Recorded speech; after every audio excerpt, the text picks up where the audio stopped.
effort.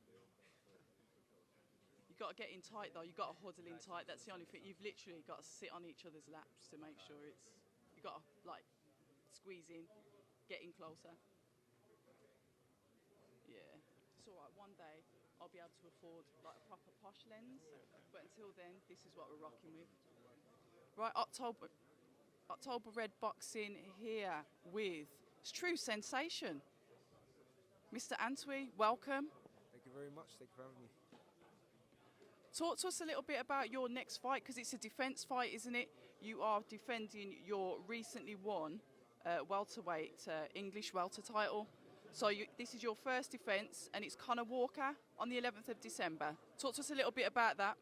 Yeah, so we're just happy to be finally defending it. We won it back in February, and we were supposed to fight in October, right? And then we had a few fallouts with September and October. Yes, we had so two pullouts. we had two pullouts. So we know we've been training non-stop, and we're finally getting to defend the belt.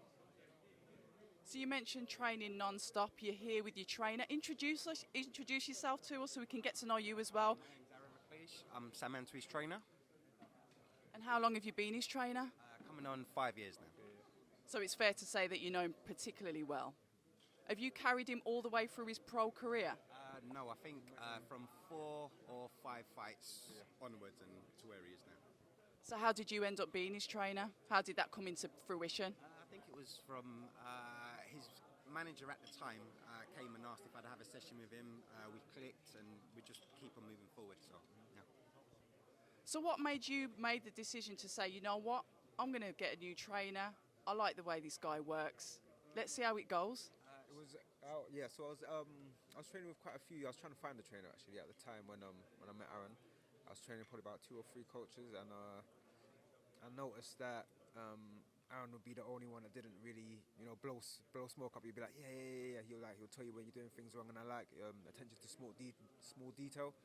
And I've noticed since training with Aaron, I've come along heaps and bounds, so we're stuck with it, and we've just gotten better.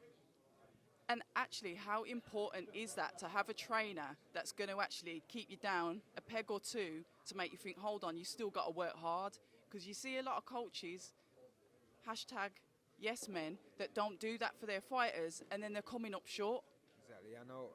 And no cheerleading in our gym. Exactly. Yeah, there's no cheerleading in our gym.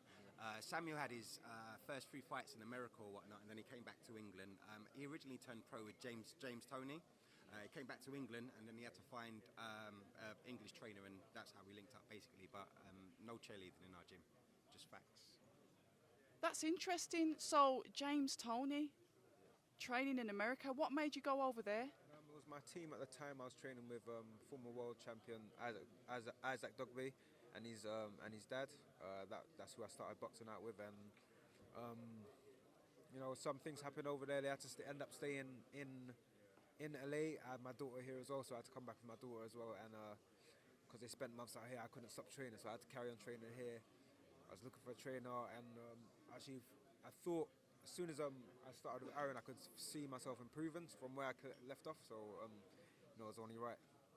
And you can't go wrong with those improvements. But I'm not being rude here. We've got a lovely gentleman standing to your right. Do you want to introduce yourselves for us? Yeah, so my name's Dylan McMahon, and I'm a training partner of Sam, and my coach is also Aaron.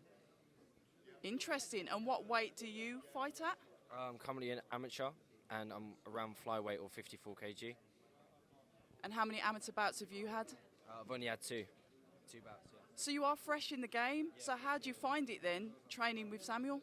Well, I've seen all of his hard work in the gym. I've seen all of his sparring sessions, going out sparring with them. So he's been in the gym with us for a very long time, so he's very advanced. He's had 2 fights, but he's maybe like a experience level, maybe like a 20 or 30 fight boy.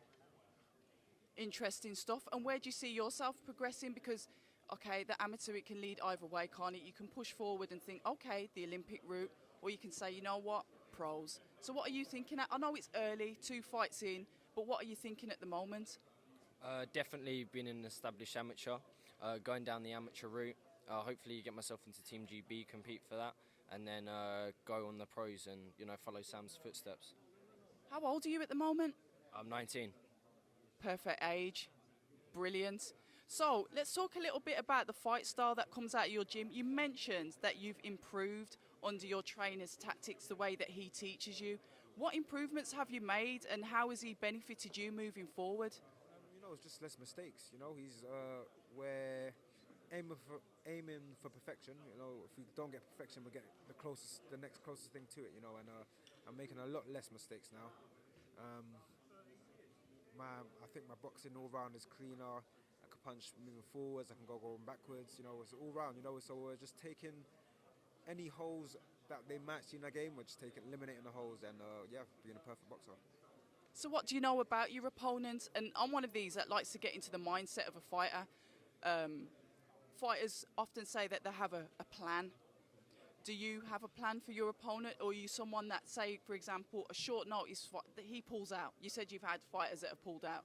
So this fighter pulls out, you get a short notice opponent.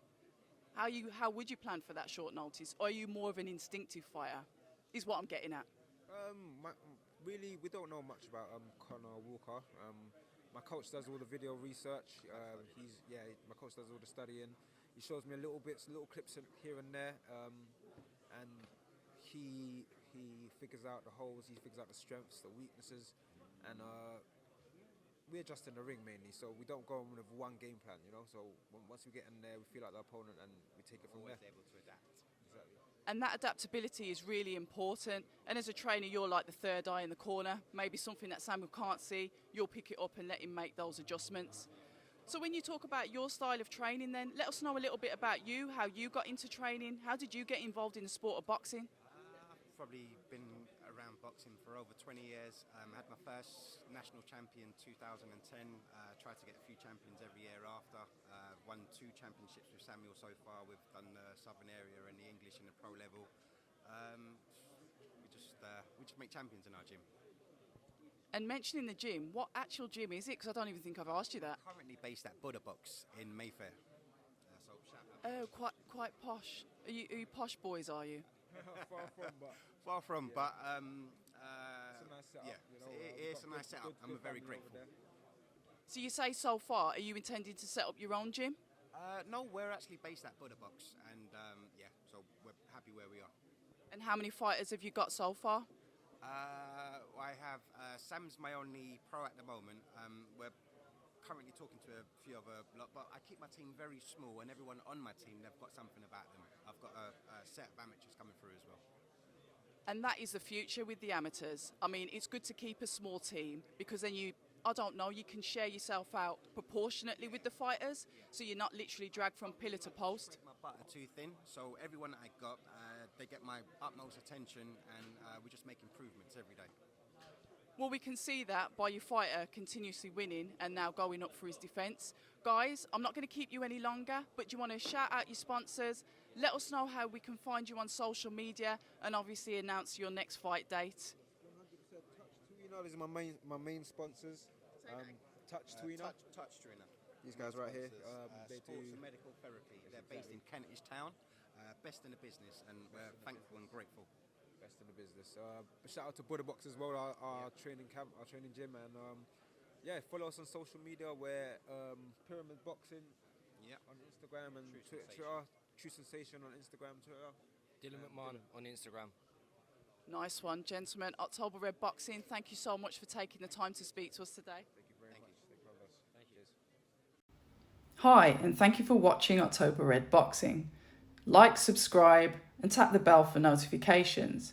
You can also find us on Instagram at October Red Boxing and on Twitter, October Red UK. And remember, at October Red, we stay ready.